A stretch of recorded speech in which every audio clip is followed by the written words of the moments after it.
नमस्कार।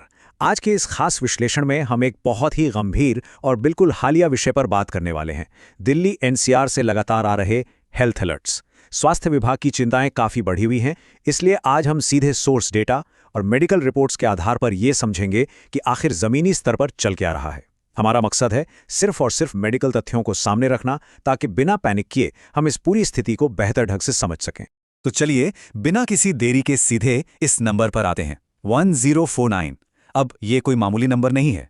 ये दिल्ली में अब तक सामने आए H1N1 के कुल मामलों की संख्या है, और सच कहूं तो ये नंबर अपने आप में एक चौंकाने वाली कहानी बयां कर रहा है। इस आंकड़े की असली गंभीरता तब समझ आती है जब हम पिछले साल से इसकी तुलना करते हैं। जरा सोचिए, पिछले साल ठीक इसी समय सिर्फ 29 मामले दर्ज किए गए थे, और इस साल सीधे 1049 मामले। ये कोई छोटा मोटा बदलाव नहीं है, ये एक बहुत बड़ा उछाल है। और यही वजह है कि सरकार और अस्पतालों को अपनी तैयारियां एकदम से तेज करनी पड़ी हैं। भाग 1 H1N1 मामलों में भारी उछाल। लेकिन आगे बढ़ने से पहले सबसे राहत देने वाली बात जान लेते हैं, जो मेडिकल प्रोफेशनल्स बार बार कह रहे हैं। सतर्क रहना है, बिल्कुल रहना है, लेकिन घबराने की कोई ज़रूरत नहीं है। हालांकि अस्पताल पूरी तरह से तैयार हैं, लेकिन डॉक्टर्स का कहना है कि ज़्यादातर मरीज बस सामान्य देखभाल, पर्याप्त आराम और शरीर में पानी की कमी न होने देने से ही पूरी तरह ठीक हो जाते हैं। भाग 2 H1N1 के सामान्य लक्षण। तो सबसे पहले ये समझ लेते हैं कि आखिर ये H1N1 है क्या भला। आसान भाषा में कहें तो ये इन्फ्लुएंजा ए वायरस का ही एक प्रकार है, और इसका सीधा निशाना होता है हमारा रेस्पिरेटरी सिस्टम, यानी हमारी सांस लेने की पूरी प्रणाली।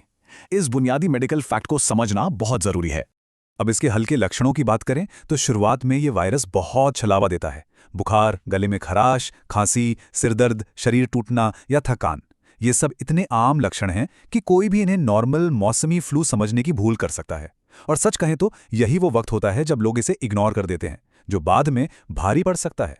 यहाँ पर सबसे अहम बात यह है कि सिर्फ थर्मोमीटर पर बुखार देखकर हम इस बीमारी की गंभीरता नहीं नाप सकते। तेज बुखार इस बीमारी का सबसे बड़ा खतरा नहीं है। मरीज के सांस लेने की स्थिति कैसी है, असली पैमाना वही है।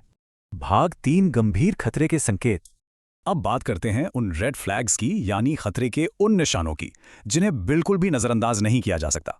जैसे आराम करते वक्त भी सांस का फूलना, सीने में भारी दबाव महसूस होना, होठों का रंग अचानक नीला या पीला पड़ जाना, या फिर बहुत ज्यादा नींद और भ्रम की स्थिति होना। ये सारे लक्षण चीख चीख कर बता रहे होते हैं कि शरीर में ऑक्सीजन कम हो रही है और तुरंत मेडिकल हेल्प की जरूरत है। इस बीमारी का पैटर्न कभी कभी बड़ा ही अजीब होता है।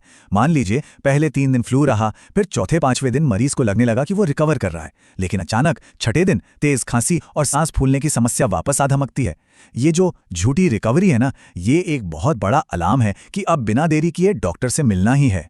और ये बात हमें बहुत अच्छी तरह से समझाती है कि घर पर पल्स ऑक्सीमीटर का सही इस्तेमाल कैसे करना चाहिए। अक्सर लोग ठंडे हाथों से या गलत तरीके से मशीन लगाकर कम रीडिंग देखकर डर जाते हैं। सही तरीका यह है कि उंगलियां नॉर्मल तापमान पर हों और कंफर्म करने के लिए कम से कम 2 से 3 बार रीडिंग जरूर ली जाए।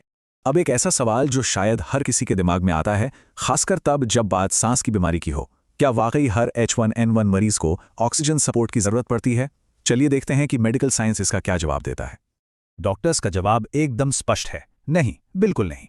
ऑक्सीजन की जरूरत सिर्फ और सिर्फ उन गंभीर मामलों में पड़ती है जहां ऑक्सीजन लेवल सच में बहुत नीचे गिर जाए। और हाँ, ये हमेशा एक डॉक्टर की सख्त निगरानी में होना चाहिए। खुद से कभी भी ऑक्सीजन लगाने की कोशिश नहीं करनी चाहिए। भाग 4 उच्च जोखिम यानी हाई रिस्क में कौन है। कुछ लोगों को इस वक्त एक्स्ट्रा सावधानी बरतने की सख्त जरूरत है, जैसे कि हमारे बुजुर्ग, छोटे बच्चे, गर्भवती महिलाएं, या वो लोग जिन्हें पहले से अस्थमा, फेफड़ों की बीमारी, हार्ट प्रॉब्लम या डायबिटीज है।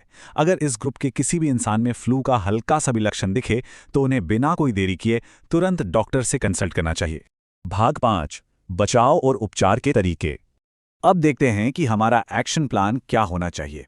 अगर लक्षण बिल्कुल हल्के हैं तो घर पर पूरा आराम करें, खूब सारा पानी पीते रहें और स्थिति पर नजर रखें। लेकिन अगर मरीज हाई रिस्क वाली कैटेगरी में हैं या लक्षण थोड़े भी गंभीर लग रहे हैं तो घर पर बैठकर इंतजार बिल्कुल नहीं करना है, सीधे डॉक्टर के पास जाएं ताकि स्थिति के अनुसार सही एंटीवायरल दवाएं शुरू की जा सकें। यहाँ एक बहुत ही सीरियस चेतावनी है जिसे ध्यान से समझना होगा। प्लीज खुद के डॉक्टर खुद मत बनिए। अपनी मर्जी से एंटीबायोटिक्स या स्टेरॉइड लेना बहुत भारी पड़ सकता है। याद रखिए, H1N1 एक वायरल इन्फेक्शन है, और जो आम एंटीबायोटिक्स हम मेडिकल स्टोर से ले आते हैं वो इस वायरस पर बिल्कुल भी असर नहीं करेंगी। तो फिर ये एंटीबायोटिक्स कब दी जाती हैं? डॉक्टर्स इन्हें केवल और केवल तब लिखते हैं जब उन्हें पक्का यकीन हो जाए कि मरीज को वायरल इन्फेक्शन के साथ साथ निमोनिया जैसा कोई सेकेंडरी बैक्टीरियल इन्फेक्शन भी हो गया है। इसलिए सही इलाज के लिए हमेशा प्रॉपर मेडिकल डायग्नोसिस पर ही भरोसा करें। दिल्ली एनसीआर में इस फैलाव को रोकने के लिए कुछ बहुत ही बुनियादी लेकिन ज़रूरी कदम हैं जो हम सबको उठाने होंगे। भीड़ भाड़ वाली जगहों पर मास्क ज़रूर पहनें, हाथों को बार बार धोने की आदत डालें, खुद को हमेशा हाइड्रेटेड रखें और हाँ, अपने शरीर में दिखने वाले किसी भी लक्षण को नज़रअंदाज ना करें। ये छोटी छोटी आदतें हमें बहुत बड़ी परेशानी से बचा सकती हैं। तो अंत में सवाल ये उठता है कि क्या हम अपनी जिम्मेदारी पूरी तरह से निभा रहे हैं? सही जानकारी ही हमारा सबसे बड़ा बचाव है। इस विश्लेषण से जो भी जरूरी बातें सामने आई हैं, उन्हें अपने दोस्तों और परिवार वालों के साथ जरूर साझा करें। जरा सोचिए, आपके आसपास का समुदाय इस H1N1 के उछाल के बीच खुद को सुरक्षित रखने के लिए क्या कदम उठा रहा है। जागरूक रहें, सुरक्षित रहें और इसी तरह तथ्यों को समझते रहें।